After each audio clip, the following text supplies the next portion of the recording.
Meeting room will come to order. Now holding a meeting of the Cumberland County Fiscal Court. I'll ask that we get started with a prayer by our magistrate from the 3rd District, if you would, Larry. Dear Heavenly Father, Lord, thank you for this day. Lord, we just thank you for our life. Lord, the health that you bless us with, Lord. Allow us, Lord, to see another day, Lord. Forgive us, Lord, each of our sins and all of our shortcomings, I pray. Father, Lord, be with us tonight, Lord, as we try to make decisions, Lord, concerning the county business, Lord. Just ask that you would lead and guide us, Lord. And we'll give you the praise and glory for that, Father. Lord, I ask, Lord, that you also remember the sad homes and sad hearts, Lord, people that has lost loved ones, Lord. Just comfort their hearts, just kind of need, Lord. I ask you to be with them, Lord, and just lift them up, Father, I pray. And Lord, we pray for this country, Lord, and the leaders of this country, Lord. And we ask these things, Lord, in Jesus' holy name. Amen. If you would, please join us in a pledge to our flag. I pledge allegiance to the flag of the United States of America and to the republic for which it stands, one nation, under God, indivisible, with liberty and justice for all. You may be seated.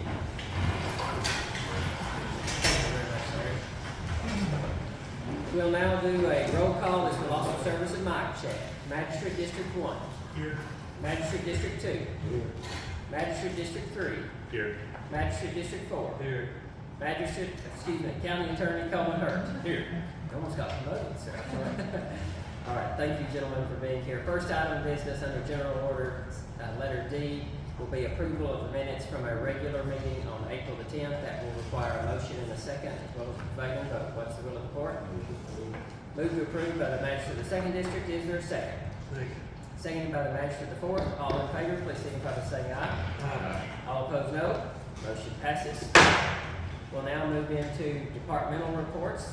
This time, I'd like to ask our road supervisor, Mr. Ricky Melton, if you would please come forward and give your report.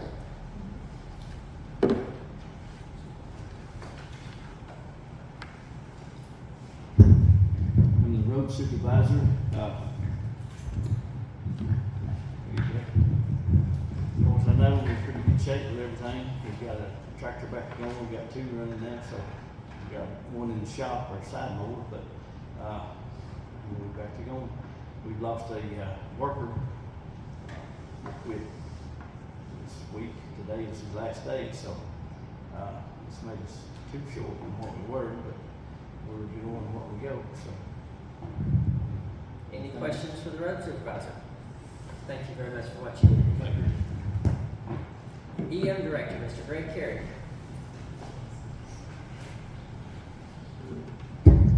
Just want to give you all an update on March the 3rd. We declared Tri-County actually met our threshold with the damages they had, and we went ahead and declared because we had overtime and the cost of the equipment. Well, we had exactly $3,282.95 worth with me and Eugenia sit down and done the overtime and the cost of the equipment with the FEMA rate sheet, and FEMA will not write anything under $3,800. So we're out. We're not March 3rd stuff. That's going to be on us. And then I just want to tell you all this: we've actually lost some FEMA funding before a road that was affected by a disaster because we didn't have a record when the ditches was pulled last on that road. So now Ricky tells me, and I log in a dispatch on the daily CAD system the day that they pull those ditches. I log it up there, and I also have a spreadsheet on my computer, and I put it on that. So we actually now have 2 copies of a documentation of when the ditches was pulled. So that won't never happen again. Very good. Appreciate you doing that, because that is a big deal, since FEMA is a reimbursement program. If we got a funding program, if we don't have proof that we maintained it, we don't get the money. Thank you for that, Mr. EM Director. ABC Officer, Junior Smith.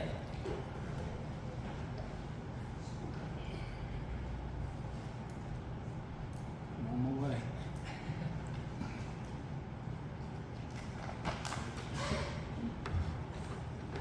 Cumberland County ABC, Junior Smith, anything on? Thank you very much. For March,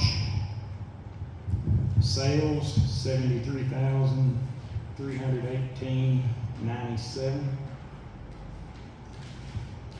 Year to date, 127, or $127,054.30. Regulatory fees for the month of March, $3,547.89. Year to date, $6,202.14. Any questions for our ABC officer? Thank you very much for what you do. Glad to see you back. Thank you, appreciate it. Jailer, Thomas J. Brown.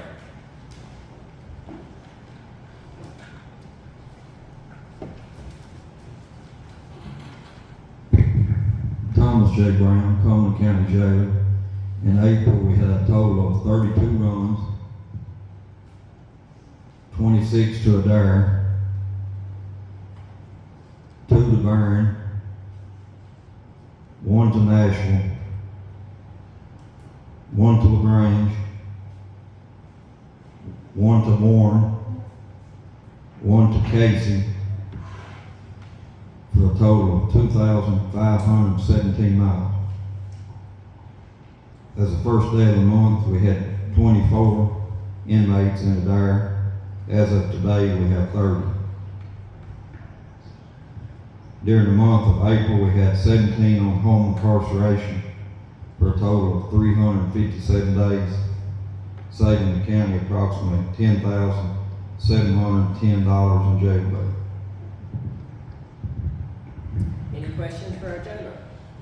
Thank you very much, Thomas. Thank you.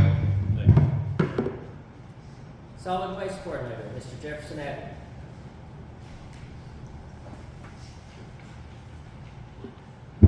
Jefferson Avenue Solid Waste Coordinator. No major updates for this month, but we do just want to extend a huge thank you to the Revitalize Downtown Initiative for organizing their community cleanup over the weekend. It was on the 6th on Saturday. From my understanding, they had a really good turnout and were really successful in their project. And that will help the county because we're able to report their work to the state, and that will help us get money for our litter abatement and kind of help continue those cleanup efforts around the town. And then, as always, if anybody is interested in a list of our private trash haulers or interested in becoming one, you can email me at cumberlandcountyhelp@gmail.com or call the office here at 270-864-3444. Thank you, Jefferson. Any questions for the Solid Waste Coordinator? Thank you very much. And at this time, I'm going to ask one of our guests to come forward since Jefferson mentioned the Revitalize Downtown Initiative. Liza, would you mind to come forward and tell the court and the general public what you all did and how successful it was? And thank you for bringing the whole family with you today. We appreciate that. We realize they're not allowed to meet, so we will take them out. Is it okay if I just don't use that? Go ahead and use that with people online to hear. Okay, I'm Liza Tucker, and I'm part of the Revitalize Downtown Committee. My husband Jamie is here, and we have a lot of volunteers, so I'm one tiny person part of this effort. But our goal is just to help clean up, beautify downtown, but really Cumberland County in general. And over the weekend, we had 38 volunteers, including some of our high school students, one of them here today. And we picked up 64 bags of trash. And that was focused on the square to the city park, and then Highway 61 north and south, Highway 90 east and west. And we're talking big bags. And I realized we could have picked up 164 and there'd still be stuff out there. But our thinking was basically anything you do helps. And so I'm very proud to be a part of it. We want to thank our county attorney who was out there for 2.5 hours picking up trash. And you know, it doesn't matter if you're a politician or elected official or just common citizens like Jamie and me. I think it takes all of us working together. So that was the rundown of the day. We want to thank the county for making sure a dumpster was available, Jefferson, and it was just a great day. So thank you. Thank you all for what you did. At this time, this is directed toward Liza, her family, and all the committee members. Let's give them a round of applause.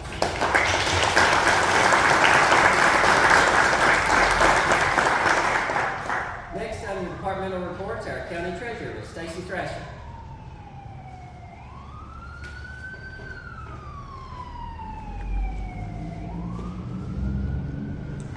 Okay. It's on there. We're gonna go ahead and talk about the budget. Yes, ma'am.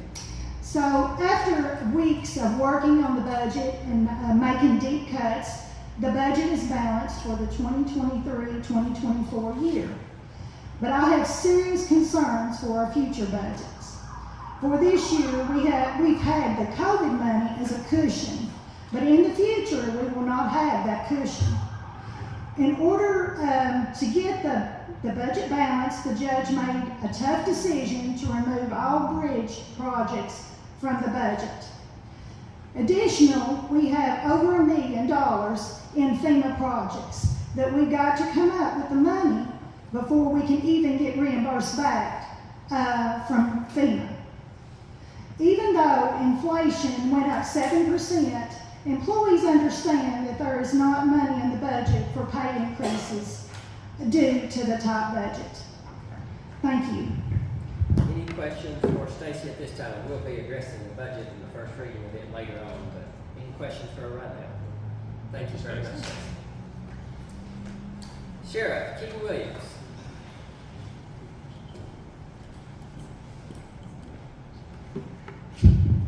Good afternoon, Keaton Williams, Cumberland County Sheriff.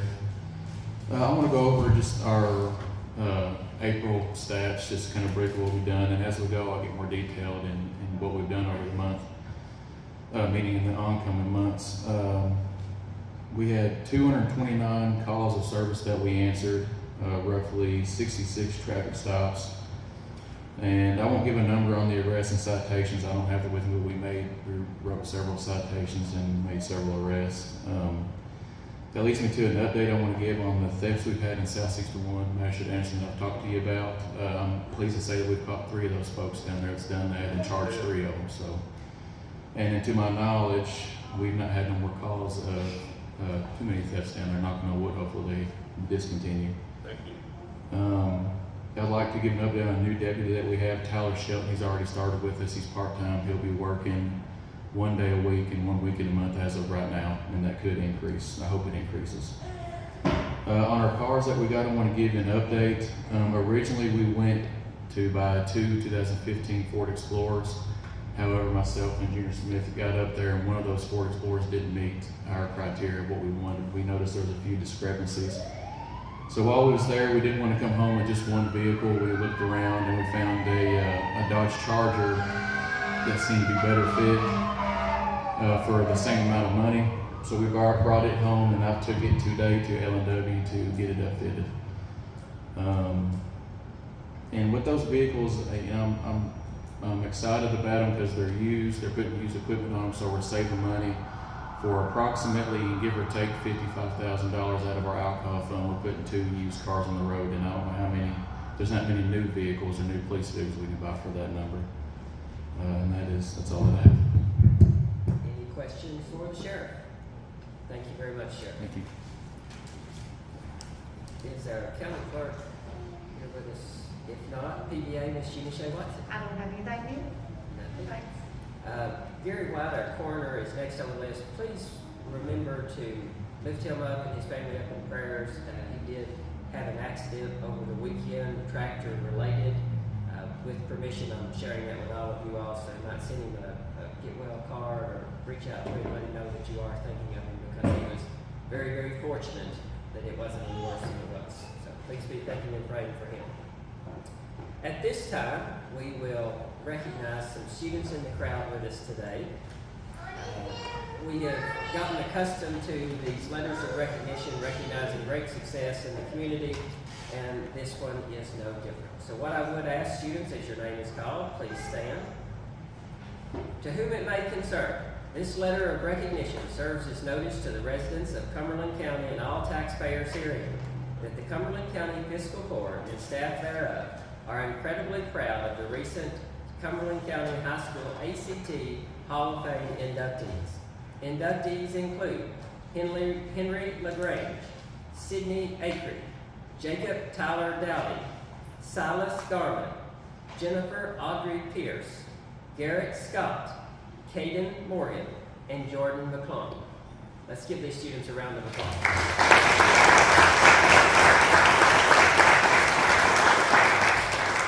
Each of these students scored a 28 or higher on the ACT. The highest possible score on the nationwide test is 36. The Hall of Famers have used their skills to answer tough ACT questions efficiently and accurately. These students are laser focused on their education both in and out of the classroom. Reaching this level of academic success does not happen by accident.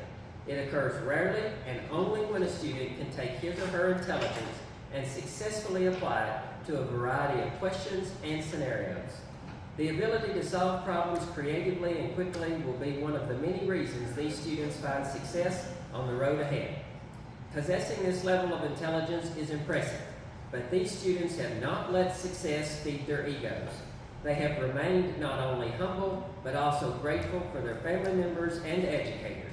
These young men and women are a credit to their generation and should give us great hope for the future. As members of the Cumberland County Fiscal Court, we congratulate the CCHS students on their induction into the ACT Hall of Fame and thank them for the positive example they have set for their peers and each of us. You have made Cumberland County very proud. Thank you.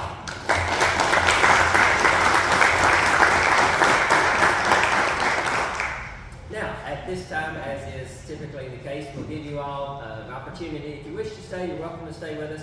But if you need to head out, you're welcome to do that too. We'll give you 30 to 60 seconds to head toward the doors if you need to.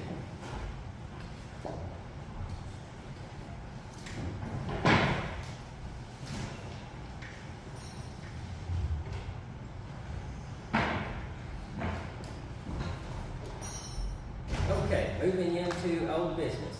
Dumpster Days, as Jefferson alluded to, was a large success, not just on Dumpster Days, but also the May 6th event that the Revitalize Downtown Initiative group put together. We typically would send off 3 or 4 dumpsters on Dumpster Day. This time we sent off 6. So that's quite a bit of trash that's now off the hillsides and out of the gullies. We're happy to see that. Ricky, appreciate you, Larry, and the rest of the county road crew for making that happen, as well as Jefferson coordinating all of it. Simply couldn't have done it without you all. Moving into letter B under old business. Budget amendment. This is the second and final reading of the budget amendment. Members of the court, you'll find that in your packet. This time I'll entertain a motion to approve that budget amendment. So moved by the magistrate of the 1st District. Is there a second? Second. Seconded by the magistrate of the 3rd District. All those in favor, please signify by saying aye. All opposed, no. Motion passes. Tornado shelter update. Letter C under new business. Old business. Greg Carey, I got to give him all the credit in the world for this. Of course, he has stepped out for the emergency that we all heard going on behind us. But Greg has worked overtime with the folks in Frankfurt to make sure that the original funding that we were approved for in the $140,000 range could be increased to meet the needs of the actual project costs. Thanks to those weeks and weeks worth of hard work, we have now been approved up to the new cost. So we went from $140-some thousand to now $561,000 worth of approval. Now, that is a matching grant. We're going to touch on this a little later too. But that means we still have to come up with 20% of the total project cost. So it's wonderful that they've increased it. Now it's in reach. But we've got to make sure that we can come up with 20% to bridge the gap. So, any questions on letter C under old business relating to the tornado shelter? Hearing none, we'll now move into new business. Cash transfer. Remember, this is the actual movement of cash. This is a cash transfer from the general fund to the jail fund in the amount of $25,000. Do I have a motion from the court to that effect? So moved. So moved by the magistrate of the 3rd District. Is there a second? Seconded by the magistrate of the 2nd District. All those in favor, please signify by saying aye. All opposed, no. Motion passes.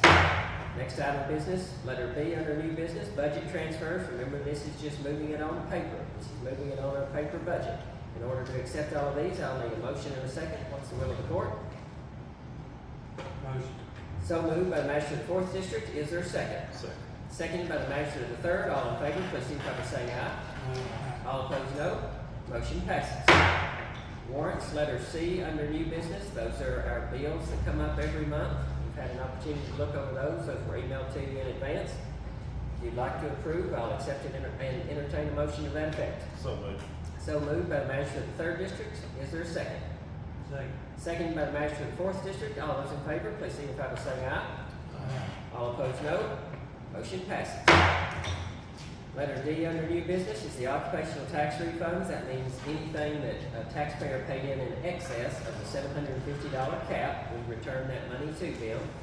We have tax refunds for this month in the amount of $5,518. I'll entertain a motion to refund that. Motion. So moved by the magistrate of the 2nd District. Is there a second? Second by the magistrate of the 4th District. All in favor, please signify by saying aye. All opposed, no. Motion passes. Now move into notification. Letter E under new business. The city and county will hold a resource forum that will be similar to the town hall that we held in the last couple of weeks, but this one will be a resource forum where all of our local community organizations, nonprofit government entities will be able to show up and have an allotted amount of time where we can tell the general public what resources are available to Cumberland County. That city-county resource forum will be at the Senior Center down next to the city park, June the 15th, 5 p.m. And for any of you that have an agenda, that is on there also. Any questions on the city-county resource forum? Hearing none, we'll move into letter F, judge executive nominations for court approval. We have one nomination to come before the court tonight. I hereby nominate Ms. Stacy Thrasher to serve as our Cumberland County Treasurer for another term. She has to be nominated similar to the other positions, road supervisor, ABC. Stacy is on a little different schedule though. Hers comes up toward the end of the fiscal year for obvious reasons. You want to make sure that the fiscal year is concluded in case our county treasurer decides she didn't want to stick with us, but Stacy has been gracious enough to accept her nomination. So at this time, I need a motion from the court to accept and then a second. So moved. So moved by the magistrate of the 1st District. Is there a second? Second by the magistrate of the 2nd District. All those in favor, please signify by saying aye. All opposed, no. Motion passes. Congratulations, Stacy, and thank you for your willingness to serve. We will now move into letter G. First reading of the 2023-2024 fiscal year budget. We will not be going through this budget line by line. A copy of this will be provided to the general public should they wish to see it. All of you have a copy that was emailed to you days in advance of this, but I do want to point out several things. Stacy mentioned this earlier in her departmental report, but before we go through anything, it's important to note there's no pay increases in this budget. The road department, all of our management team members, everybody has been very, very gracious in understanding how tight the budget is this year, and they understand, even though inflation's 7%, no salary increases. Okay. Starting with page 1 of the budget, that is the summary now. We talk about revenue first and then we get into expenses. So those first 2 pages, those are your 30,000 feet view of your revenue coming in. Flipping over to the 3rd page, this is where it starts to break down our revenue. 3rd page of your budget breaks down the revenue. Now you'll notice, and I'll be referencing some numbers. To the far left side of your paper, you'll see a 01-4101. Those numbers will be what I reference so you know what line I'm on. Okay. A couple things to point out here. We budget occupational tax bringing in $580,000 for the upcoming fiscal year. Tourism tax bringing in $73,000 for the upcoming year. 2 things to note there. Occupational tax. Who pays occupational tax? People who work. So that means the less than 2,000 people in Cumberland County who work are contributing what we project to be $580,000 in this upcoming budget. Tourism tax, what is that? That's a 3% tax on overnight stays. So these vacation rentals, the hotel stays, all of those folks, when they come in, if they spend $100 on a room, that's $103. That $3 tax goes to the Tourism Commission. Tourism Commission is a group that we nominate and appoint. They then serve in a separate capacity to make sure that we have increased tourism year after year. That number is up a little bit. I do expect with the number, and many people in the crowd probably notice this too, there's a lot of vacation rentals coming on the market. That's good for Cumberland County, makes it a little difficult as far as finding available rental space for some people, but it is good for the county as far as the tourism tax. Jump up to the top there, right under general fund, you'll notice real property taxes. This is no surprise to any member of the court, but we have one of the lowest property tax rates in the state, and we, as a Cumberland County Fiscal Court, have one of the lowest property tax rate in the county. We're projected to bring in $132,000 there. So again, just some food for thought, comparing 580 projected coming in from the working folks, real estate property taxes 132, tourism 73,000. Let's move on down. We're going to go about 2/3 of the way down. You're looking for 01-4532. It says AOC Space Room. That is the Justice Center. That's the administrative office of the courts. They give us $180,000 a year to keep the building going. I will tell you, it costs more than that to keep the building going, but they're gracious enough to give us that. So what we'll need to do if we wish to accept that, and I would strongly encourage us to accept that, then I will need a motion from the court, a second and a prevailing vote to allow me to enter into the agreement on behalf of the county with the administrative office of the courts. So at this time, is there a motion from the court to allow me to enter into that agreement? Motion. So moved by the manager of the 4th District. Is there a second? Second. Seconded by the manager of the 3rd District. All in favor, please signify by saying aye. All opposed, no. Motion passes. Thank you very much. We'll now be able to cash that $180,000 check. Let's move on down to 01-4711. Same page, 01-4711. Rent, Commonwealth of Kentucky. We are in the process right now of negotiating the terms of that agreement. We have a room in the basement that our office, the PBA's office, the county court clerk's office is used as storage. The county court clerk and the PBA have been gracious enough to agree that since that will allow us to bring in revenue that the taxpayers won't have to pay, they are going to move their items out of there, which will allow us to rent that office to the Commonwealth of Kentucky, and that will bring in an additional $6,000 a year. Now, that won't balance the budget by itself, but every $6,000 fix that we can find that's not on the taxpayers of Cumberland County, I'd say that's a win. Any questions on that page? Let's move to the second page. On this one, you'll notice about halfway down, 02-4514. 02-4514. Transportation cabinet, $238,000. That's flex funds. We will have in new business an opportunity to accept in the form of a motion. We'll have an opportunity to accept those monies from the state. That will be your flex funds. That will be what we talk about dividing up in each of the districts there to pave some roads. Moving on down toward the bottom, 4/5 of the way down, look at 03-4533. That's under the jail fund, 03-4533. State jail allotment. This is how much we get from the state. $46,500 is what we get for our jail fund. Now, remember that number, we'll come back to it in expenses. Flip over to the next page. Halfway down on the next page, you'll notice 07-4504 and 07-4510. Tornado shelters and the waste tire grant. Tornado shelters, $561,000, waste tire grant, $4,000. What we need to be mindful of with the tornado shelters, again, coming up with the matching funds to do that. That is 2 separate projects, one over at Maribon, one over at Salem Park.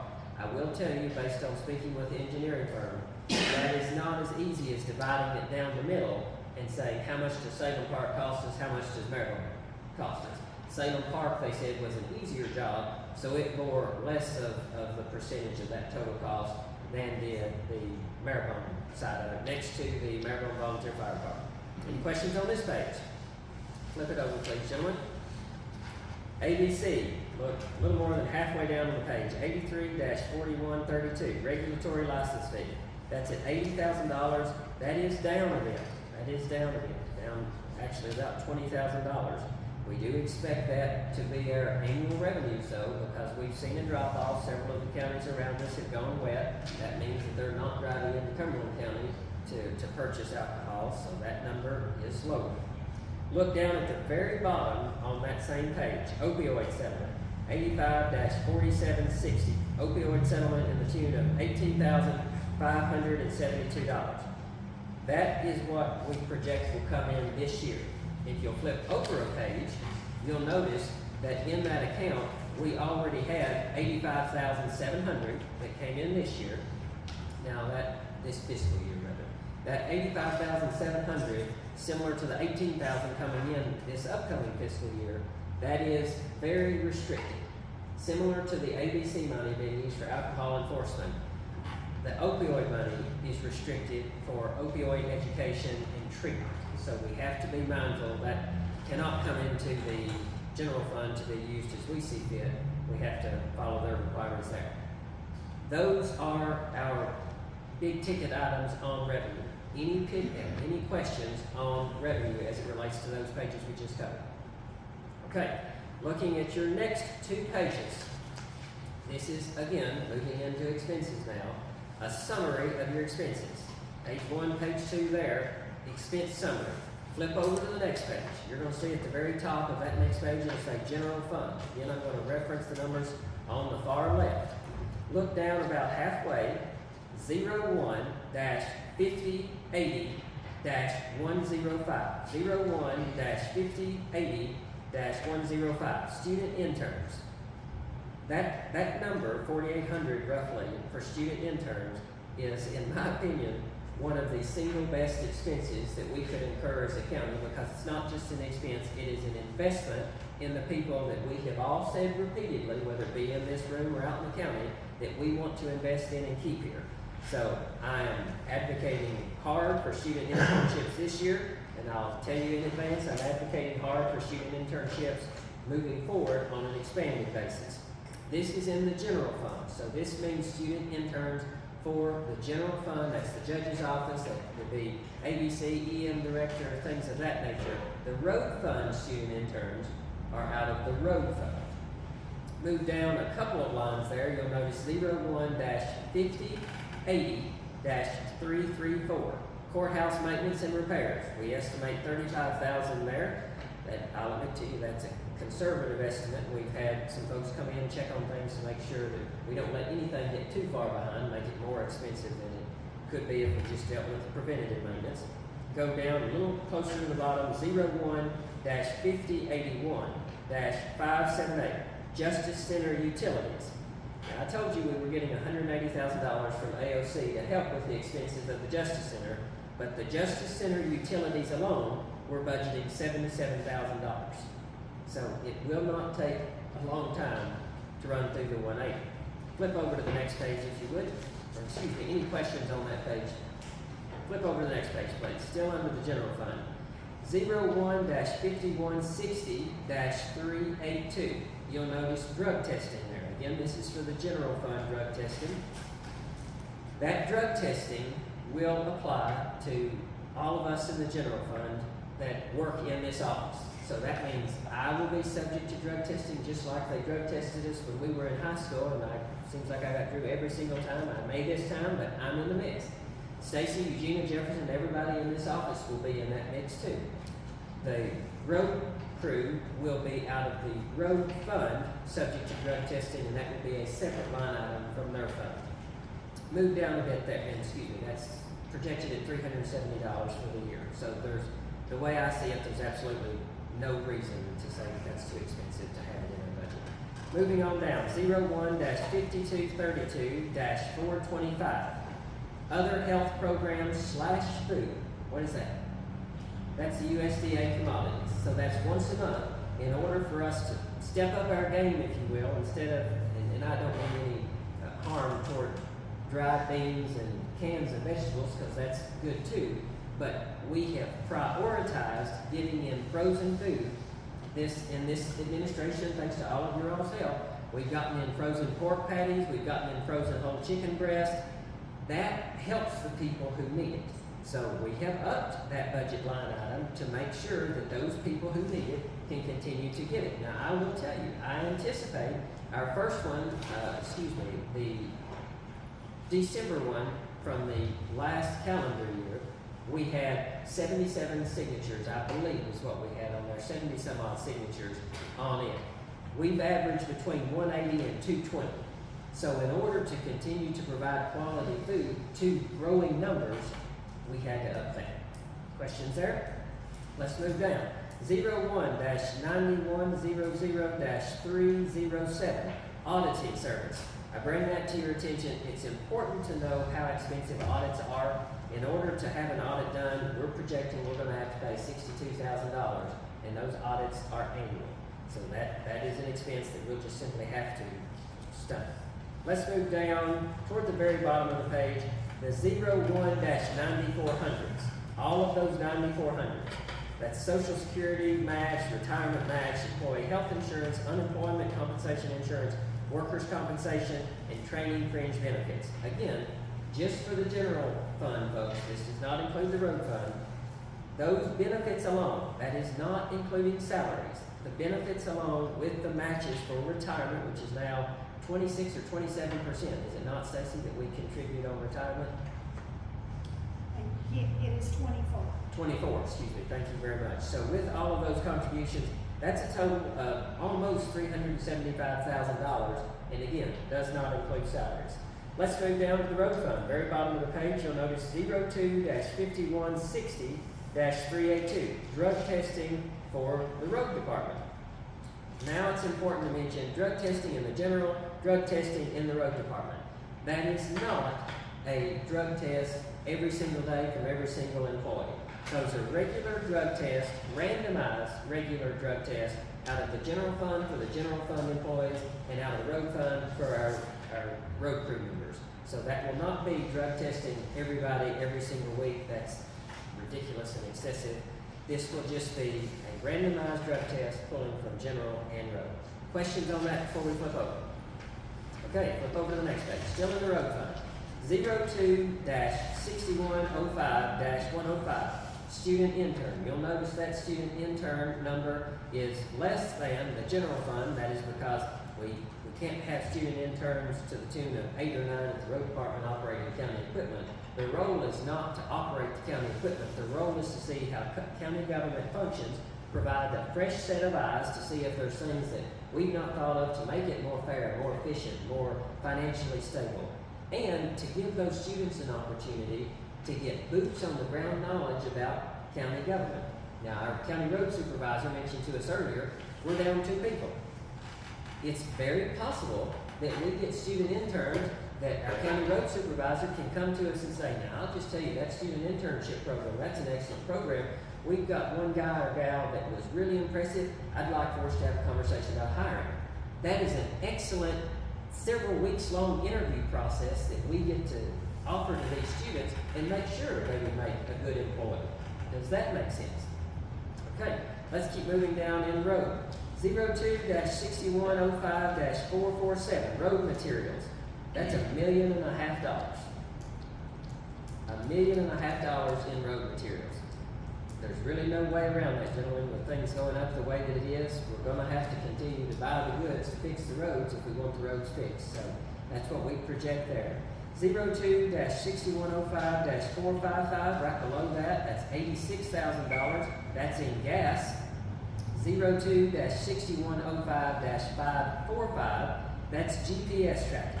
So that is to make sure that we're being as efficient as we can possibly be on the road with our equipment and our fleet.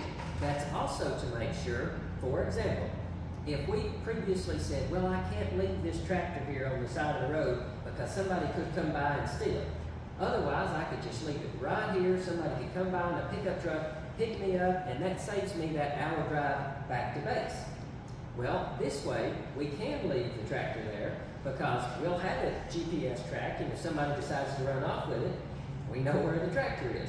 So that makes us more efficient there also when we can have a trail vehicle, if you will, that comes around to pick those folks up instead of having to double back every day and then making that same mileage up the next day. GPS tracking projected to be at $1,774. I will tell you what we're also considering with the GPS tracking. To Greg's point earlier about the documentation for FEMA, if we don't have proof that we were maintaining that road, if we don't have proof of what kind of condition that road was in prior to a disaster, it is really difficult to get FEMA to say, yes, we'll cover it.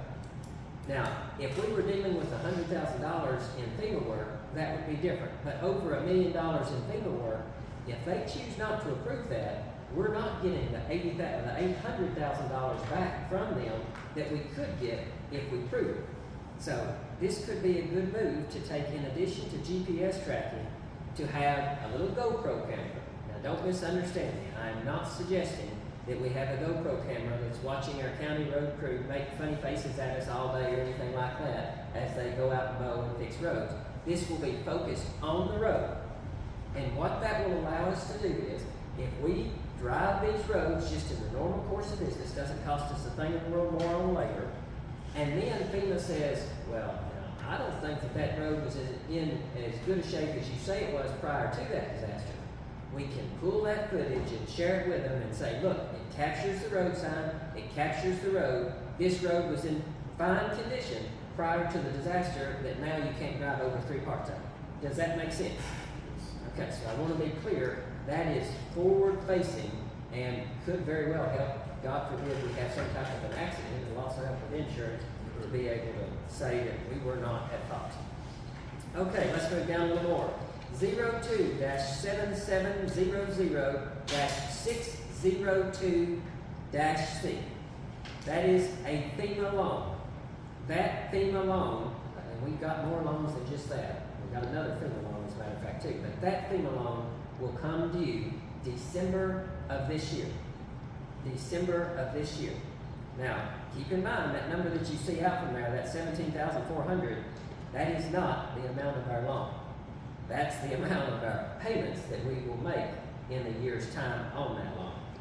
Skipping down a little more, 02-8005-469. It says signs, $7,000. What is that? That's road signs. That's why we passed the resolution that we passed a couple months ago now, indicating that we would instruct our county attorney to the full extent of the law, to prosecute those found stealing or defacing county road signs. $7,000 is $7,000 that we could be investing in student internships or something similar, but we're having to spend it on signs. Drop down to about 3/4 of the way down. The 02-9400 category. The 02-9400 category. There again, Social Security match, retirement match, employee health insurance, unemployment insurance, and workers' compensation. That totals $227,000 and some change. Again, that does not include salaries. That's just the benefits associated with the road fund. Any questions on road? Moving into jail, same page, just down a couple lines. 03-5101-314. Contracts with other counties. $337,000. Now, I told you earlier, when we were in the revenue side, we were looking at what the state was generous enough to give us on our jail. That number was $46,500. The number that we expect to spend on incarcerations at the Adair County Jail, $337,000. There's a gap. That's why almost every one of these meetings that we're at, we have to transfer money from the general fund to the jail fund to pay for that. And it would be higher if it weren't for our jailer doing what he's doing in conjunction with our contractor on the ankle monitors. That number would be even higher. So, Mr. Jailer, we appreciate you every month coming to report those savings and trying to keep it as low as you can. Any questions there? If not, we'll flip all the way to the end. All the way to the end now. Your page is going to say at the top, 2022 year tax rates for all countywide taxing districts. It's going to look like this, gentlemen. Flip all the way to this page.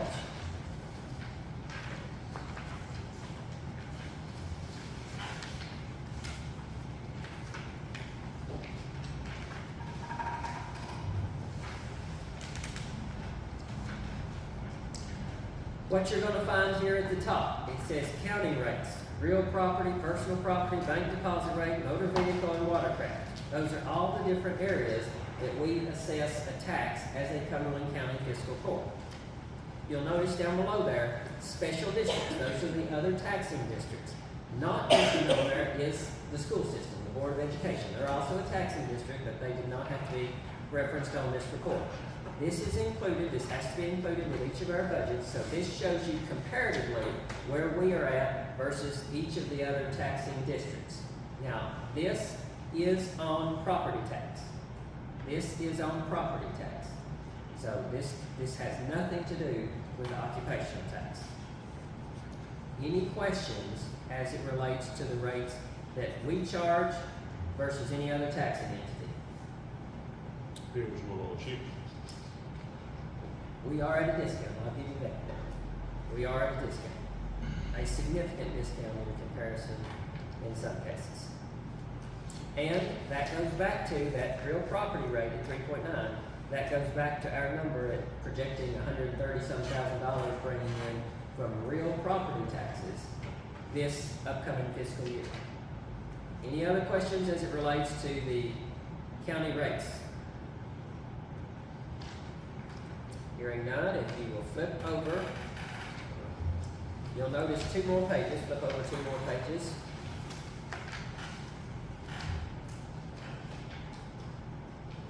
Yes, sir, that's it. So those are our debts. That shows our FEMA loans, what we've got outstanding, shows our vehicle loans, our equipment loans, shows our bonds that we have out. All of those pages, those 3 pages that you're looking at, shows, in essence, our liabilities and the interest rates of those liabilities. I know that was a lot, folks in the crowd. I appreciate your all's patience on that. Folks at home, appreciate your patience, although you'll be able to fast forward through this. So if you sat through it, it's because you wanted to. So, any questions from any member of the court with respect to the budget? That will constitute a first reading. Anybody wishing to have a copy of that budget may come up and properly request one. But all of the members of the court who have your copy in your possession had opportunities to look at that and ask the county treasurer the questions that you have. Questions, comments, or concerns regarding the budget? I have one question. Yes, sir. Concerning the Justice Center, Yes, sir. payment on here, is it in this budget? So the way that the Justice Center works, actually I'll defer to our county treasurer on this. Stacey, if you would come forward and explain how the Justice Center works as far as us making our payments and then they make their payments to us, and with respect to the bond being paid off in upcoming years. Okay, first of all, we get quarterly. If you would. I'm sorry. Please, thank you.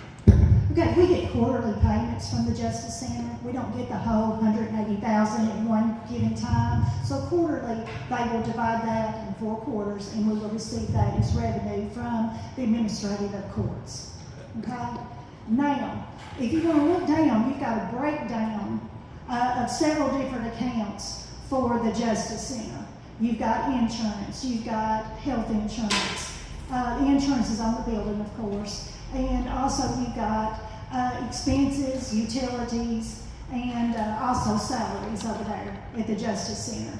So you've got one revenue source coming in, you'll just see one code for it, and then you've got several expenditure codes for that. And Stacey, with respect to our bond, and don't hold me to this, but I think we're scheduled to pay that off, and is it 2024? I think it is coming up maybe in 2023. 2023? Yeah. Okay, very good. Yeah, will be our bonds that will be coming due on the Justice Center by the amortization schedule that I have. Very good. Thank you very Thank much, you, Stacey. Appreciate that. Any other questions for me or for Stacey with respect to the budget? Okay, thank you, Stacey. That constitutes the first reading. Let's move into letter H under new business, 2060 Advisory Committee. The reason that I put that where I put that on our agenda, we just covered a pretty dense budget. We've invested in our youth in that budget, and we've invested in a lot of other areas of county government in the budget. Now, our perspective as a court, or even the folks here in the crowd with us today, their perspective may be totally different than what a group of 16, 17, 18, 19, all the way up to 20, 25-year-olds, what their perspective is. The purpose of this 2060 Advisory Committee is to make sure instead of us trying to decide, oh, the youth in Cumberland County, they need a skate rink, they need a movie theater, they need a XYZ. Instead of us deciding, we'll let them tell us. If we want these students to be involved, if we want our youth to stay here, I think we owe it to them to give them a seat at the table, have a voice with us, and make sure that when they say what they need, we listen, we hear. So that 2060 advisory group, we've got some incredibly bright minds that were in the audience with us tonight that are members of our youth demographic. Those students, in a purely voluntary role, will serve in an advisory role to our office in the judge's office, telling us their perspective as somebody who will still be around in 2060 and probably running Cumberland County government. Fair enough? Now, that group, just to make it clear, before folks say, oh, Luke's turning it over to all the kids in the county and they're going to throw us off. That's not what happened. That's not what's happening here. We're giving the people that we say we want to stay here a voice. To that point, the Board of Education was very, very generous in allowing me to spend a significant amount of time with some high school students the other day out in one of their civics classes where we went through mock fiscal court meetings. They addressed some of the items that we're going to address here tonight, and they got a taste of what government is like. The burden, the responsibility, and the tremendous gift that we've all been given to serve our friends and neighbors out there. They got a taste of that.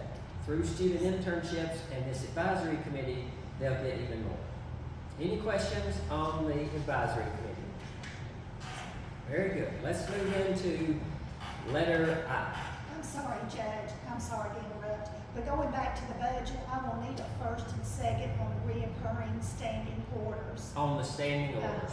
Now, this is on the standing orders alone, so this is where we cut the checks that have to be paid reoccurring monthly. Okay, thank you very much for that, Stacy. Is there a motion from the court to that effect? So moved. So moved by the magistrate of the 3rd District. Is there a second?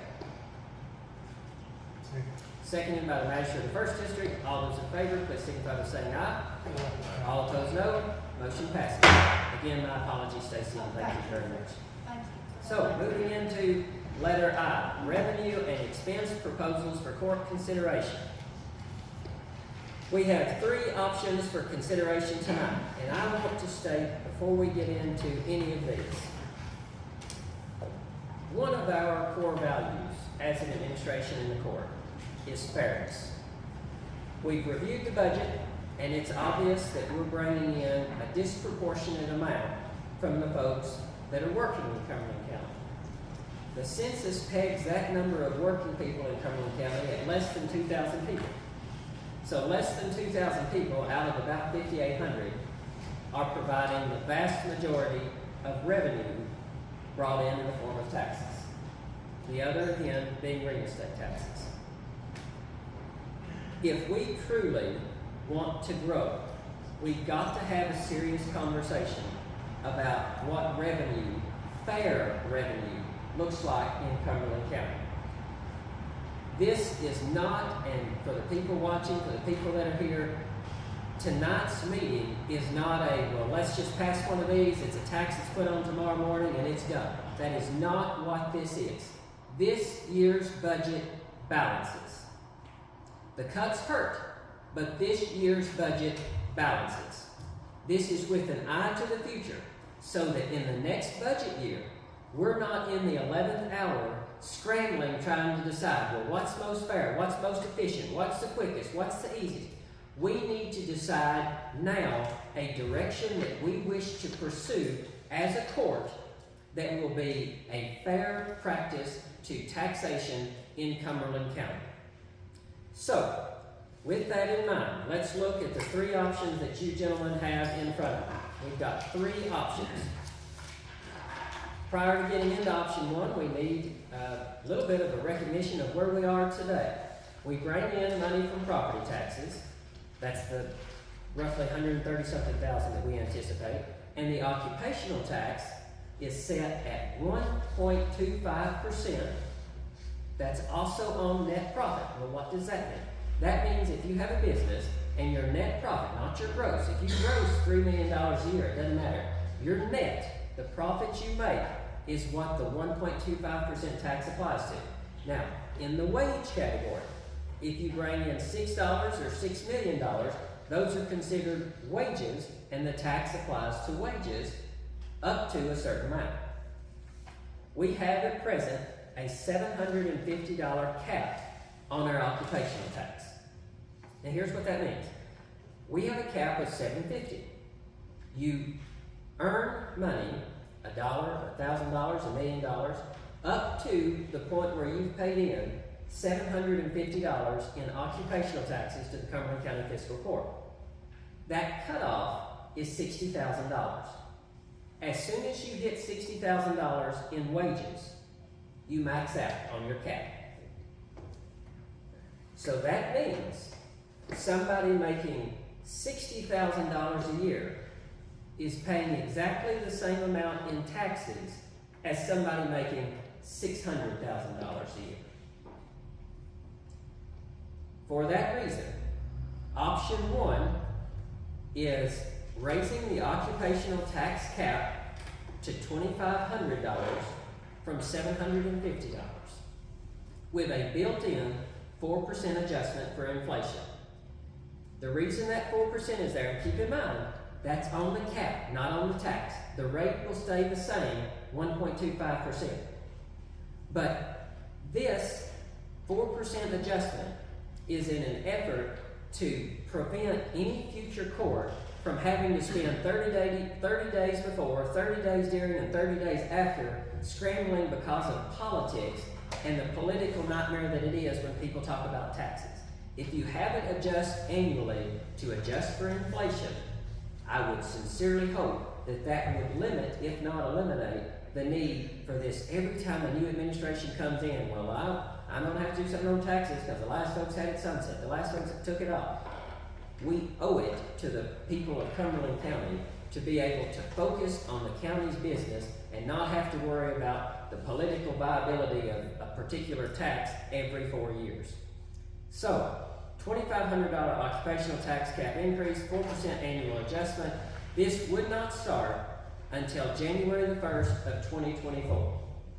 That is not right now, that's January 1st of 2024. So that means nobody has to worry with an accounting nightmare trying to figure out, well, I've got half the year that applies to this cap, half the year on this cap.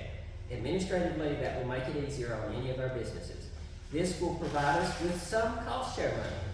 Not a lot, admittedly, but this will bring in extra revenue that we can then use for these cost share programs. If somebody came to us right now, gentlemen, and said, there's $1 million project to build XYZ Center for kids, an indoor fairgrounds, I'm making that up, that's not on anybody's radar, but an indoor fairgrounds, $1 million.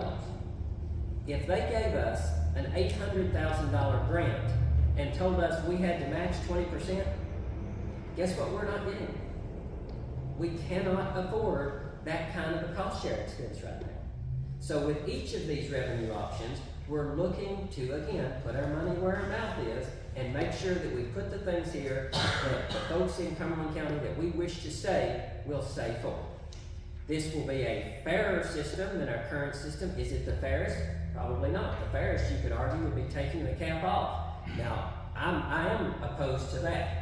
Well, why am I opposed to that if that's the fair option? Because taking the cap off would mean that somebody making $2 million in net profit now has to pay 1.25% on $2 million. Well, Judge, that's fair, isn't it? Yes, it's fair, but it's probably also excessive. I don't want us to take any more money in from taxpayers for the operation of government other than just what we need. So the reason that cap is $2,500 and still exists and doesn't say, well, just get rid of it, is because that allows us to bring in more without bringing in excess, which would then be subject to misuse and abuse. Any questions on option one? Option two, $750 occupational tax cap. That's the way it is now. $60,000 is where you cap out, you max out. $750 occupational tax cap with a 5% insurance premium tax. So that is a 5% tax on what you pay on insurance premiums. So if you pay insurance premiums on your auto policy or your homeowner's policy, that's a 5% tax on those premiums. That will exclude health insurance and life insurance. I think if we get into taxing health insurance and life insurance, we are taxing the wrong demographic that's already more than struggling. That is not the route that I could, in good conscience, recommend. So that would be 0 for health, 0 for life, 5% across the board on the others. The insurance premium tax would start July the 1st of 2024. That's not January, that's July the 1st of 2024. This option will provide us with cost share and grant money more than option 1. It will provide us with business incentive money. I'll touch on that in a moment. It is fairer and more equitable than the current system, and for that reason, all insurance policyholders would pay the same rate on their premiums. So it's not, if you make a higher income, you're punished for making a higher income. Income has nothing to do with that. It's consumption based. If I decide that I wish to have more vehicles than another member of the court, I will pay, likely, a higher tax because I have a higher number of vehicles. Same thing, if we have somebody that owns a $3 million lake house that does not live here in Cumberland County, their insurance premiums, even though they don't live here, their insurance premiums on a $3 million lake house will probably be larger than somebody who lives here year round at $150,000 value of their home. You with me on that? So again, what I've heard time and time again, oh, we need to make sure and look at the people that don't live here. We need to make sure and look at the lakes. We need to make sure and look at tourists. I give you my word, that's what we're trying to do in some of these options, to provoke a conversation that takes some of this responsibility off the backs of those less than 2,000 people working in Cumberland County and makes it more fair with a broader base. Option 3, a 10% insurance premium tax, again excluding life insurance and health insurance. You've got life insurance and health insurance, it doesn't touch you. And a reduction of the occupational tax to 0.75%. Yes, this one is tougher on anybody with insurance. Yes, this one provides a rather significant 0.5% break to the working people. So, for example, with this particular policy, if you've got somebody who, just as an example, makes $50,000 a year, if they bring in $50,000 a year in their salary, they're paying right now an occupational tax on the $50,000 that they're bringing in. They're not paying any type of insurance premium tax. It doesn't exist right now. They're paying $625 to us in occupational tax. If option 3 is adopted, and I'm not advocating for option 3, 2, or 1, this is a conversation that needs to happen about fairness for the next budget season. But occupational tax is paid in $625 on a $50,000 salary. Under option 3, if you assume that they have one car, for this example, we'll assume one car, insurance at maybe $500. A home of $150,000 value where they pay $1,000 in insurance. That's $1,500 in insurance premiums that they pay. On a 10% tax, so that's option 3, not option 2.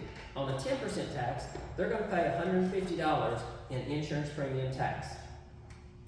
Their occupational tax is going to be lowered to 0.75% under option 3, which means now, instead of paying $625 a year in occupational tax, they're paying $375. So that means this hypothetical person making $50,000 a year is paying $525 for the privilege to work and live in Cumberland County instead of $625. Now, admittedly, there is a trade-off there. That working class person has got $50,000 salary, they're going to benefit from option 3. But you've got everybody else that's not working. If they say they put in 40 years, they worked hard all their life, they paid into the occupational tax. Now, if we try to go the route of an insurance premium tax, they said, now wait just a minute, I paid that occupational tax while I was working. Don't put an insurance premium tax on me now. There's some fairness to be had there. That's a fair argument, because if you're struggling to buy food, pay for your bills right now already, an insurance premium tax that adds $150, a little over $10 a month to that will add up. To that point, I will tell you, anybody that is on the edge, if option 2 or 3 comes into play here, anybody on that edge, I hope that they will consider coming to the USDA commodity food distribution once a month. Because what we're trying to do there is to make sure that we have valuable food items that total more than the $10+ that they would have to be paying per month in an insurance premium tax. Does that part make sense?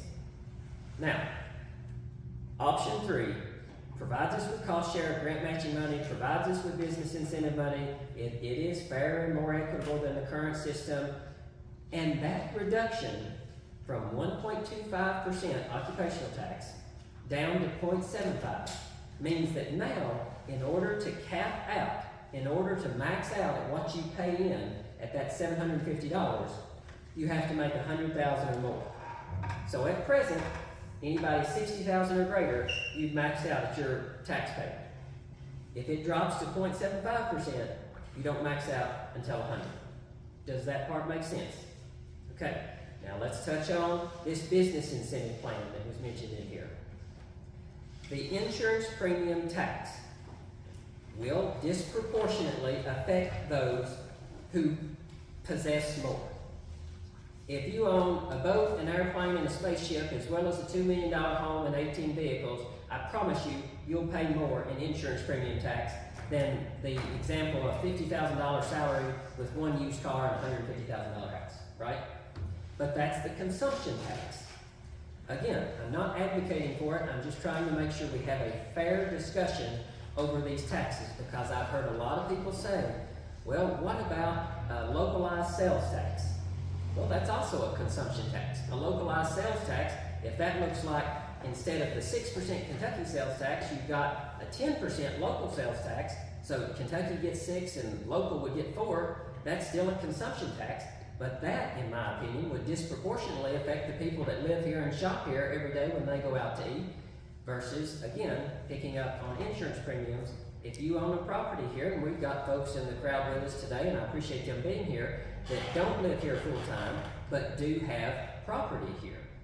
This affects those people, okay?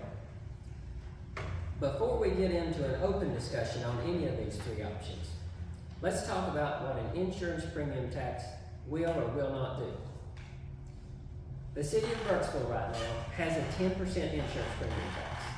It does not exempt all health insurance and all life insurance. These proposals do, for the reasons we've already discussed. The city's 10% insurance premium tax, if that is placed on a taxpayer already, and we pitch a 5 or 10% tax, let's use, for illustrative purposes, 10%, option 3. If we put on a 10% tax, what does that mean for city residents? It means that city residents will pay a 10% city insurance premium tax and a 10% county insurance premium tax, right? Absolutely not. Absolutely not. If they're in the city limits, this insurance premium tax does not affect you, because you're already paying an insurance premium tax. So that 1,500 plus people that live in Burkesville city limits, if your property is in the city limits, now if they live in the city limits and they own a farm out in the county, then it will apply to them. But if all of your property, your vehicles, and your real estate is in the city limits, this doesn't affect you. So, a person making $50,000 a year who owns property and lives in the city and has all their vehicles registered in the city, they're probably going to support option 3, because not only do they not have to pay that $150 insurance premium tax, but they also get that break in their occupational tax. Okay. If you've got somebody that owns property in the city and all their vehicles are registered in the city at 10%, and they own a farm out in the county and it's 10% or 5%, They will be assessed, if one of those two options are passed, it will be assessed at 5 or 10%. But nothing in the city of are we clear on that? If your property is already being taxed by an insurance premium tax, this does not affect that insurance premium policy. Any questions on that part of it? Okay, now, a reasonable question here would be, well, Judge, if we're increasing that option 3 to 10% from option 2's 5%, and then we lower the occupational tax rate by 0.5%, are we losing or gaining money? I expect that to be about a wash.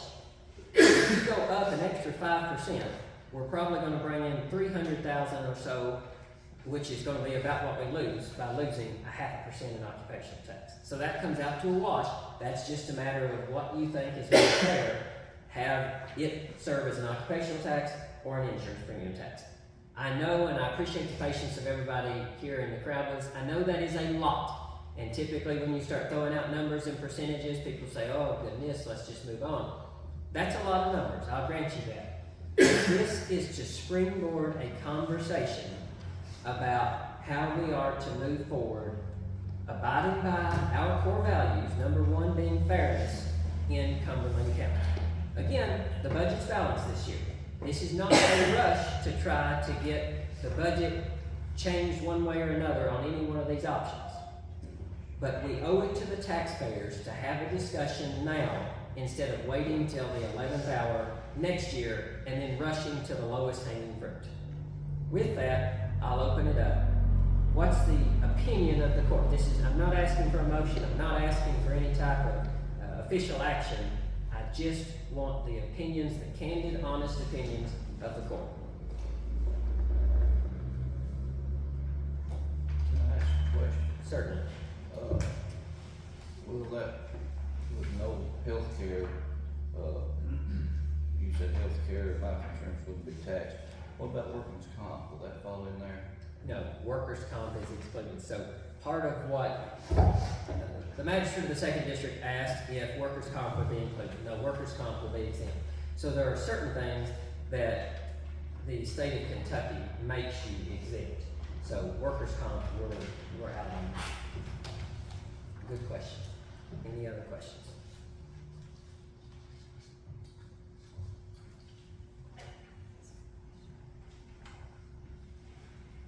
What do you all think is more fair?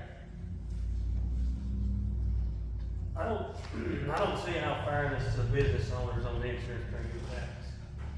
Because it's gonna hit them, they've got more liabilities, paying more insurance. I don't see no fairness in that. And I mean, people say, well, they can afford it, well, they might can, but I don't say you can penalize somebody for taking a chance in a business and it being successful. That's just me. I mean, tourism, I think we could do something, the houseboats, I mean, you know, for years and years and years, everybody said houseboats. You know, find some way to capitalize on our resources. Okay, so two things there. With respect to houseboats, we have the option as a court, if you say, nope, there's no way I want to put this 5% or 10% across the board, that's okay. I mean, that's why we're having the conversation. But we've got the option to divide it up. The categories that the Kentucky Department of Insurance divided into: fire and allied perils, casualty liability only, vehicle, inland marine, boats, health, life, and all other risk. Now, on this list of the 45 other Kentucky counties who charge an insurance premium tax, it's not uncommon for them to exempt health insurance. Right. It's also not really uncommon for them to exempt life insurance. Several of them do not exempt it, but both of those are exempt in several counties. If you said, I don't want to tax any insurance premiums on any of those categories except inland marine, you've got that option. But understand, even if you put a 10% tax on boats, and we've got people in Cumberland County that own boats, we've got a lot of people not in Cumberland County whose boats are docked here, so yeah, that catches those boats. But the amount of revenue that brings in, I can't tell you, and I won't pretend that I can tell you. Because when I had repeated conversations with the Kentucky Department of Insurance, they don't break it down. It doesn't get that granular into, well, we brought in X number of dollars in vehicles, X number of dollars in real estate. But again, keep in mind, that insurance premium tax, the premium amount is based on typically the value plus the risk associated with the boat. So if you've got a $5,000 bass boat or a $5 million yacht, they're going to have different premiums. If you tax the premiums on that, I do think that will absolutely bring in some revenue that's not on the backs of the occupational tax bearers, which is the working people. But I do think it's important we recognize that will also catch some Cumberland County residents in that category and may not bring in the amount of revenue that we wish for it to. It could. I can't promise you that it won't. I don't know the numbers specific to inland marine. Now, what we could do is say, well, absolutely, let's start it low and let's do a 2% inland marine insurance premium tax, and then if it's not enough, we'll go from there. In theory, that would be great. But it's my opinion that the members of this court probably want to have this conversation one time only. This is not something that we need to be discussing every 3 months. Oh, we need another tax. We didn't do enough here, so let's go over it. This needs to be a process that we undertake in as fair of a way as possible, and then hopefully future courts don't have to spend their time, as much time focused on it. To your point, Jeff, at the Magistrate District Court, about businesses paying a disproportionate share of the insurance premium tax. 100% agree with you. For that reason, we have a business incentive plan that will return, and this was discussed, several of you that were at the town hall have already heard this, this will return money to those business owners. So here's how that would look. If an existing business owner or a new business owner wishes to come to Cumberland County and invest money in our county, I think we should be able to fight for that business. Because all the counties around us can be competitive. They can put their packet together and say, we'll offer you this if you come here. I want to be able to go to the Kentucky State Fair this year and stand in a booth and speak with potential business owners and say, if you're interested in being able to enjoy the lake on weekends and evenings, come to Cumberland County where we're favorable to your business entity, and after you get off work, you can head to the lake. But here's how it looks. If they want to invest, and this is hypothetical, do not hang your hat on this. If they want to invest $1 million in Cumberland County, I think we need a business incentive plan that says, for your investment, naturally they'd have to prove it, for your investment in Cumberland County of $1 million or whatever the number may be, we will give you 10 years of a property tax rebate.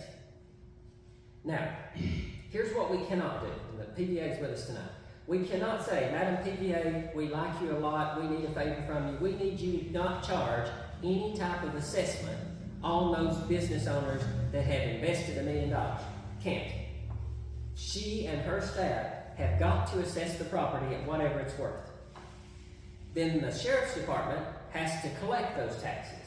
We would then issue in the form of a tax credit to these businesses, an incentive credit to them, whatever they pay to us, the Cumberland County Fiscal Court. Now keep in mind, that is not their entire property tax bill. Just to be clear, there's other taxing entities on that county property tax bill. I've had conversations with another taxing entity, and I'm not going to speak for anybody here tonight, but I've had conversations with other taxing entities to get on board with that. Because just think how powerful that could be as a business incentive if we can get all of those taxing entities that you saw, Cumberland County Fiscal Court, the Ambulance Service Extension, the Library Board, if you can get all of those on board, the city, the school, that could be a significant savings for somebody whose property is valued at $1 million plus whatever they paid for the property before they put the million into it. If they're going to do that and create jobs which in turn would bring people to Cumberland County, which in turn would bring revenue to Cumberland County. I think to the magistrate and the fourth district's point, we've got to give them something in return for paying that larger consumption tax. So now, magistrate in the fourth district, I'll admit to you that that doesn't catch everybody in business who's gonna be paying more on that, because there will be some business owners who do not invest $1 million in a business. I grant you that. But again, these three options are to foster a discussion about fairness and how we wish to bring in revenue for Cumberland County. This is in no way to say, well, I'm pro the working people and anti everybody else. There's not a pro or anti anybody here, except that every member of this court is pro Cumberland County. For all of our different perspectives of the world, I feel confident in saying we are all pro Cumberland County. We've just got to make sure that as a court, as a cohesive unit, we move forward in an incredibly transparent and fair way. So, with that being said, what other thoughts, questions, opinions from the court? Well, I'd like to speak on what, actually the fourth district said there, and I agree that we do need some incentive, practices in place to help get new business here, because without the new businesses, we're not gonna have new employees. But at the same time, I do worry a little bit about, the businesses that's already here, and it's kind of leaving them out of the incentive program. They're included in that. So if you're an existing business and you wish to invest $1 million, or if you're a new business that wishes to invest $1 million, same rules apply. As long as it's $1 million, and that's an example here, don't hang your hat on that. But if that's money that you as a current or a new business are willing to invest in Cumberland County, you benefit. Well, another question I would have is, and it's common knowledge that a lot of our businesses are feed, loggers, running trucks. Insurance on these semi-trucks is extremely high compared to what an individual person would pay on their personal vehicle. Is there any way that we could give commercial vehicles a little relief in that tax? I mean, if they pay the same rate as a personal, they're really gonna be hit pretty hard, and I mean, I'm just trying to look at it from all angles. That's a really interesting question.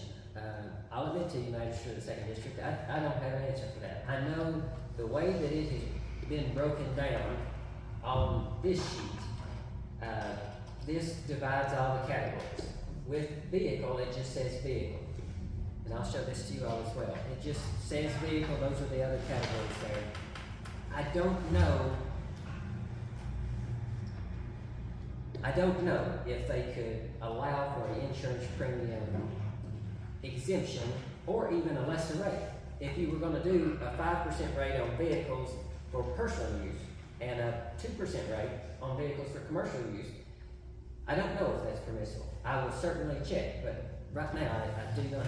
That was just a question I would have, since they pay many times higher premium on those trucks, Is that something, if we reach out to the Department of Insurance and they say, yes, you can make it an exemption, categorically an exemption for commercial, or if you can do 2%, is that then something that you'd be interested in? well, anything that, I want it to be fair for everybody.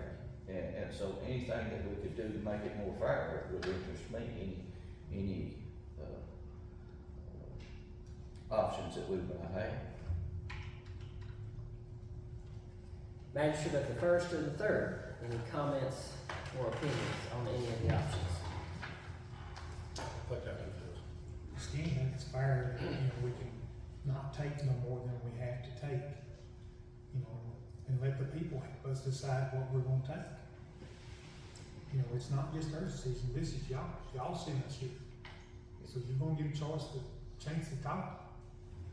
In a perfect world, everybody that owned property or lived in the county or owned property in the county would be paying a percentage of the tax, and if everybody did that, it wouldn't have to be such a large burden on one particular group or whatever.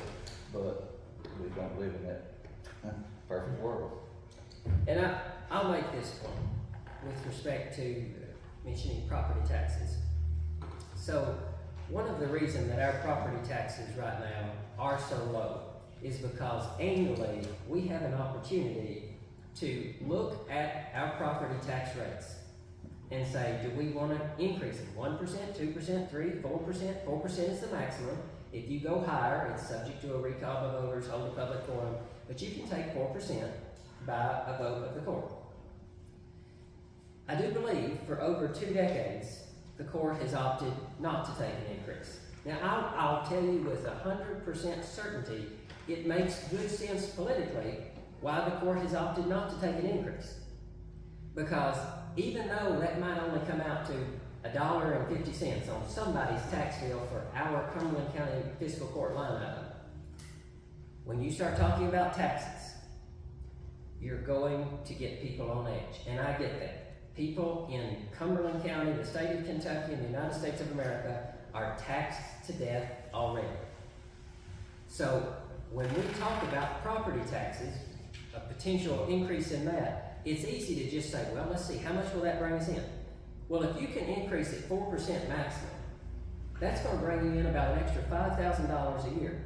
So I totally understand the political calculation of many, many years prior where they say, well, for $5,000 more dollars, I'm not going to lose that whole street of voters. I'm not going to lose this. I'll agree with you. Politically, yeah, $5,000 is probably not worth having everybody beating down your door. But do that for over 2 decades, and you end up with the stack of paper we've got in front of us saying we've got to do something in the next budget year. Again, not for the budget that we just read over, because that budget is balanced, but that budget doesn't include any bridge work. We don't have the 20% to match with the state's money on bridges. Well, we may not need bridges right now, probably not, but we probably will get to a point where we need bridges.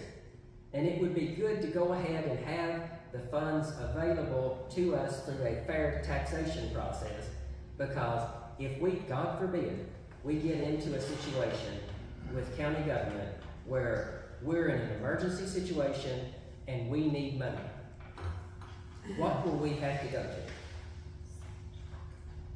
We have to go to occupational tax, because property tax can be increased once a year.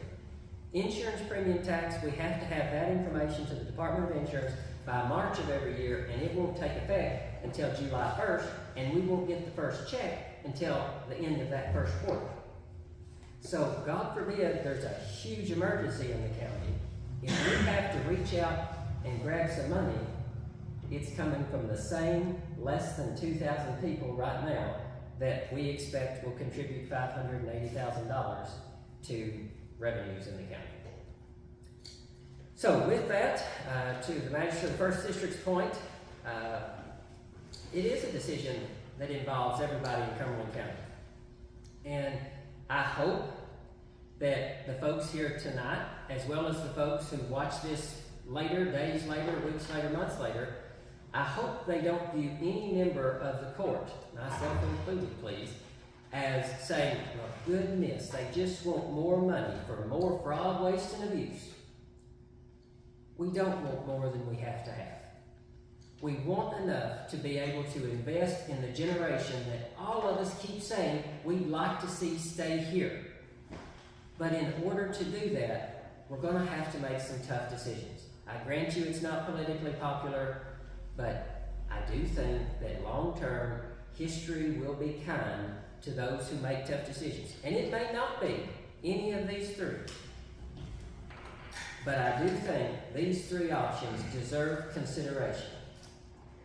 So, I will jump in front of the firing squad. I would ask that people be as kind as they can be at this event, but I'll jump in front of the crowd and do my best to answer questions similar to a previous question and answer session.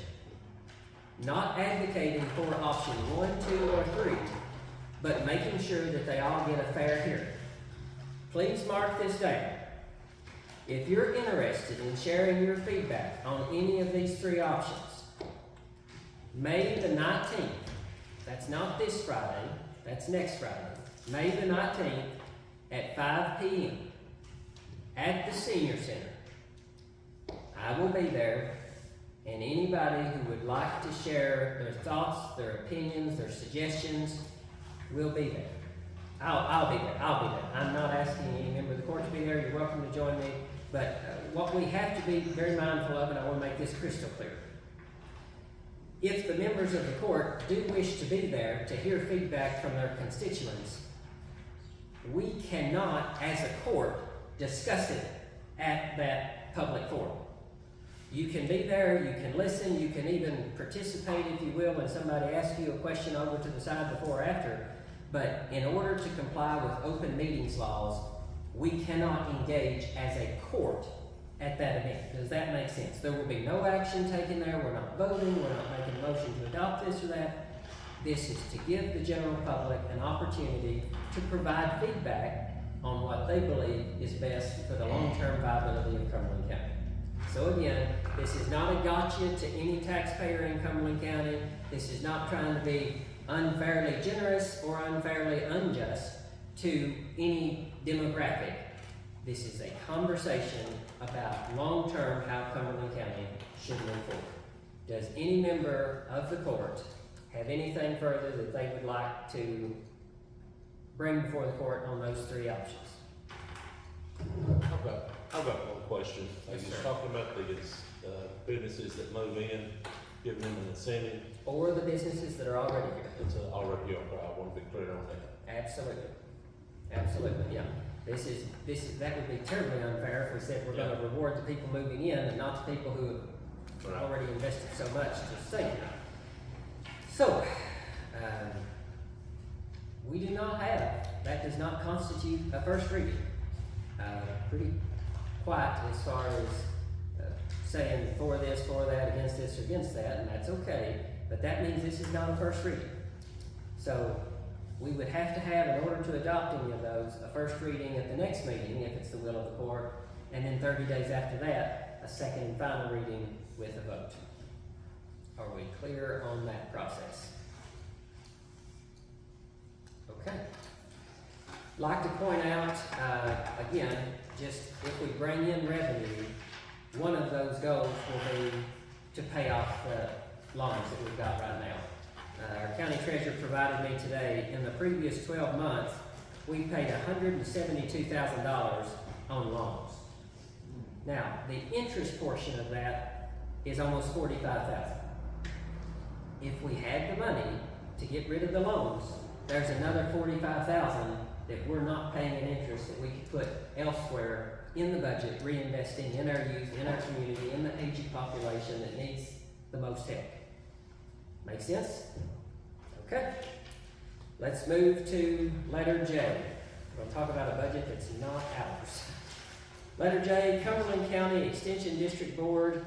They have provided their budget summary. This does not require any type of approval from us. This is just acknowledgement from the court. Is there any member of the Extension Board that's here with us tonight? Seeing none, any member of the court have any question as it relates to the Extension Board summary? Nope. Let's move to letter K. Consideration of upfitting expenses for the Cumberland County Sheriff's Department. We have in our packets a letter from the Cumberland County Sheriff's Department indicating that an upfit would be $25,192.23. You see the breakdown of each of those vehicles, what that will cost in order to approve that, and indicating that that's coming for alcohol enforcement. That will be ABC fund expenses. In order for that to occur, I'll need a motion and a second from the court. So moved. So moved by the magistrate of the 3rd District. Is there a second? Second. Seconded by the magistrate of the 1st District. All those in favor, please signify by saying aye. Aye. All opposed, no. Motion passes. Moving into letter L, consideration of outdoor warning siren inspection agreement. That's the next couple page document there. This just says that we're agreeing that they will come do the inspection. This is what they're agreeing to inspect and how they're agreeing to inspect it on our outdoor warning signs. You're giving me permission to sign if there is a motion in a second. What's the will of the court? Is this the same way it's always been, I guess? Same thing, it'll be next fiscal year too. Once they've done that this fiscal year. You would have to do a contract with. Good question. Motion. So moved by the Magistrate of the 4th District, is there a second? Seconded by the Magistrate of the 2nd District. All those in favor, please signify by saying aye. All opposed, no. Motion passes. Consideration of additions and deletions to the Cumberland County road system. First road up is Martha Jane Way. This is in District 3. Beginning at the existing right-of-way of Paytonburg, Sulphur Road, County Road 1178 at mile point 1.7 and running in an easterly direction, a total of 550 feet or 0.104 miles, serving the property owners Zygmunt Muha, Brian Agan, and Martha Jane Agan. This includes a 50-foot bus turnaround with a 30-foot in width in a northeasterly direction at 500 feet and mile point 0.095 on the property of Brian and Martha Agan.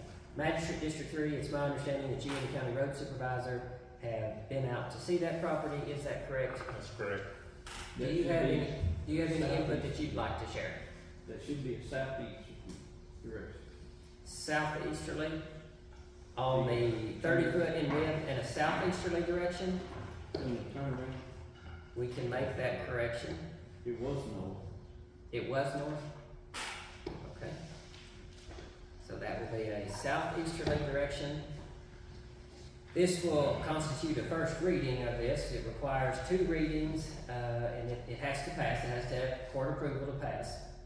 What we will do here, the county road viewers have to go out and make sure that this meets specs. Now, this is not on the new county road system requirements, because this was one that was in the 6-month grandfathered in. This was one that was already pending when we all came in. So they have met the requirements that were on the books when they started the process. So, at this time, does any member of the court know of any reason why our county road viewers should not go out to this? And I'll defer to the magistrate of the 3rd District.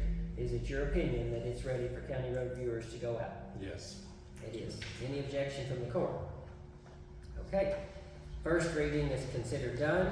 If you would, our office staff get with the road department and make appropriate arrangements with the road viewers to go out and make sure it meets their standards. Our next road is a series of roads. It's a development.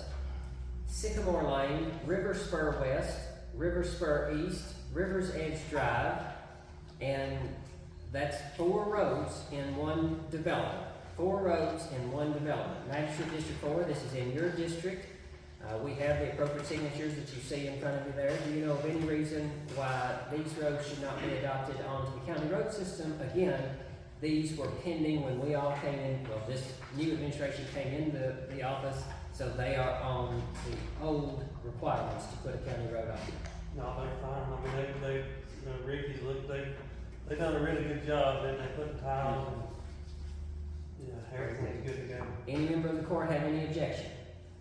Again, that's not a vote. That's just constituting the first reading. Office staff, if you would, please get with the road viewers, get them out to check those. We'll have a second final reading and a vote at the next court meeting. Does any member of the court have any other roads and removal or additions to? He's getting us the signed paperwork on that. It hopefully will be on the next one. Any other roads on or off? He does have the petition ready for signature. Moving into letter N. Oh, yes, sir. I did have a request to have the seminary church, some took like it. That's And correct. They came in and supposedly signed the petition. Have they ever got it? We do not have a signed petition. The petition was drafted. It's prepared for them, but it does need their signature. So they didn't come in and sign it? I do not have a signed copy. Okay. They But told the me petition- they told me petition is they'd be prepared. here to sign it last Tuesday. I do not have a signed petition. I will get in touch with them and find out. Okay, but the petition is ready. So, Flex Fund, letter N. We need a motion and a second on this. This is the county asking to give us money for Flex Funds. You'll notice at the top of your handout, those are the roads that they are recommending. Now, those are state roads. Those are not county roads, so that's not anything to you really. But the Flex Fund amount, $238,801. I need a motion to accept those funds. Motion. So moved by the Magistrate of the 4th District. Is there a second? Second. Seconded by the Magistrate of the 3rd District. All those in favor, please signify by saying aye. Aye. All opposed, no. Motion passes. Letter O, notification of bid advertisements. We have several bids that we're going to be advertising. One that was in last week's paper, the Cumberland County News was gracious enough to run it. That is for the reapportionment process. The reapportionment process we discussed at our last meeting. The Lake Cumberland Area Development District, we agreed to enter into the contract for them to determine whether or not we needed to do the reapportionment. I have here in my possession a letter from, an email from the Lake Cumberland Community Area Development District indicating that they have completed our analysis and that we do have a couple magisterial districts that will need to be withdrawn. So, we need to decide based on that. We've already advertised for the commissioners. That's the 3 people that will make up the committee. We will be meeting on Friday of this week, and I do believe it's at 8 a.m. That's a special call. The only item on the agenda is to confirm those reapportionment commissioners. That's all we're doing. This is not sneaking in some type of tax vote or anything like that. This is strictly for the commissioners. It'll be probably a 5-minute meeting and we'll be done. But we have to do that at that meeting because it has to be enough time between the time it was advertised and the time that we appoint. Does that make sense? Okay. Question on that. Is it still the will of the court that we ask those committee members to handle that process in-house instead of asking the Area Development District to handle that expense for us? I've spoken with the clerk. The clerk has assured me that they are doing everything they can with their budget to make sure that they have excess fees that they turn over at the end of the year for us, so they can't pay for this for us naturally. But my point in saying it is, there's money there that the clerk says he thinks that they could do a good job, he thinks we could do a good job, but we may not have to incur the full $3,000 some odd dollars. If it takes them 4 hours, since it's just a couple of districts, if it only takes them a couple of hours to do that, it's not going to cost us the $3,000 some odd dollars. I think it was $45 per hour is the rate that they were charging there. So, what's the will of the court there? Is it still your contention to handle it in-house, or let the Area Development District handle that process for us? In-house? That'd be my recommendation. Okay, that's all we need on that. The next bid that we're going to advertise is for road materials. So this is where we're advertising for tile, plastic, road tile, we're advertising for blacktop, we're advertising for crushed stone, gravel, cold mix. We'll be advertising for all of those things in an upcoming edition of the paper. If folks wish to put in bids, please encourage them to do so. We will not be making a decision on those bids at Friday's meeting. Again, that is just for the reapportionment commissioners, so we're clear on that. And then bids for rail and cribbing work. We're going to have to bid that out fairly quickly. We're waiting right now on our results from the geotechnical drilling that was done a few weeks back now. Once we have those results, we'll be able to advertise for the actual rail and cribbing work, which again is where they put those steel beams down and keeps the side of a road from falling off due to erosion. We need the results from the geotechnical drilling before we can advertise for the rail and cribbing, because those guys and gals have to know what they're looking at to bid. Does that make sense there? Okay. Next, letter P, proposed resolution, community-oriented policing services grant. This is a request from the school district, and this also relates to the sheriff's office. If we adopt this resolution, this is a resolution that will allow them to receive some grant funding for the school resource officers. So that's what we're looking at here. Resolution of the County of Cumberland, Kentucky, authorizing the judge executive to make application for and upon approval to enter into an agreement with the Department of Justice Community-Oriented Policing Services to execute any documents that are deemed necessary by DOJ or COPS to facilitate and administer the project, and to act as the authorized correspondent for the project. Whereas Cumberland County, Kentucky desires to make an application for the United States Department of Justice Community-Oriented Policing Services to hire deputies. This project will be at no cost to the Fiscal Court. Now therefore be it resolved on this 8th day of May, 2023, by the Cumberland County Fiscal Court, the Judge Executive is hereby authorized to execute and furnish all required documentation, including a memorandum of agreement, as may be required by DOJ for the furtherance of the above referenced project, and to act as the authorized correspondent for said project. If we wish to adopt this, we need a motion, a second, and a prevailing vote. What's the will of the court? So moved by the magistrate of the 2nd District. Is there a second? Second. Seconded by the magistrate of the 4th District. All those in favor, please signify by saying aye. Aye. All opposed, no. Motion passes. Last item of business, court approval of the 2022 recap of the sheriff's tax settlement. Sarah, if you would, thank you for your patience through the meeting. If you would come forward and present. This is for the income and sheriff. This is for the income and sheriff tax collection from January 1 until April the 15th that we collected. You'll notice at the bottom of the paper, it's $4.12. That's overpay. Technically, we balance to the penny. We balance to zero. This is in the rounding. Each report is rounded. Each bill's rounded. It's rounded daily, monthly. It shows that we overpaid the county 15 cents. We didn't. I mean, it's just in the rounding. So this completes the tax cycle, the whole tax collection year, because I already approved the exiting sheriff. So this just finalizes this incoming sheriff. Any questions for Sarah? We collected 3.1 million, which is around 96% of all taxes. So we're on average of what we usually collect. And again, just to be clear, going back on some previous conversations, the Cumberland County Fiscal Court did not get all of that 3.1 million. I want to be crystal clear about that. So, very good. Any questions for Sarah?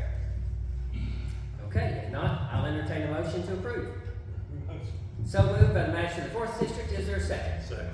Seconded by the magistrate of the 3rd District. All those in favor, please signify by saying aye. Aye. All opposed, no. Motion passes. Thank you very much, Sarah. Appreciate that. Does any member of the court have any new or unfinished business which should properly come before this meeting?